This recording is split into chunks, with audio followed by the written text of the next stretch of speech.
Ilang election paraphernalia ang nadiskubre ng mga pulis sa isang bahay sa Davao City. May paliwanag naman ang mga may-ari ng bahay. Nagbabalik si Edith Isidro para sa detalye.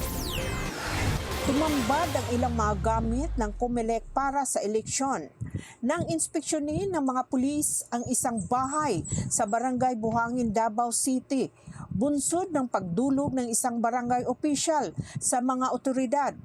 Mayroong mga solar panel at Wi-Fi transmission equipment na mula umano sa COMELEC Manila. Ayon sa may-ari ng bahay, lehitimong galing sa full body ang mga ito.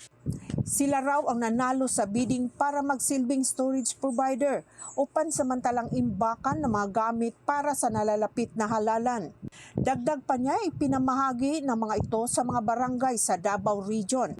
Naglabas naman ng pangamba dito si PDP Legal Counsel Attorney Estrellito Torion. Hindi ka pa nag-aaral ng batas. Para hindi talaga tama na yung eleksyon paraphernalia, ilagay mo lang kung saan bahay. Wala pang PNP. Wala pang PNP, wala pang gwardiya.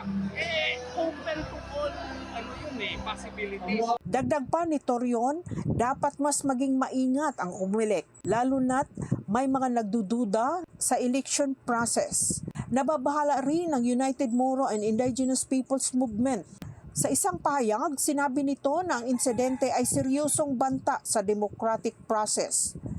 Red flag daw ito at magdudulot ng takot sa posibleng pagmanipula o pandaraya sa eleksyon. Para sa agenda, Edith Isidro, Abante Radio Davao.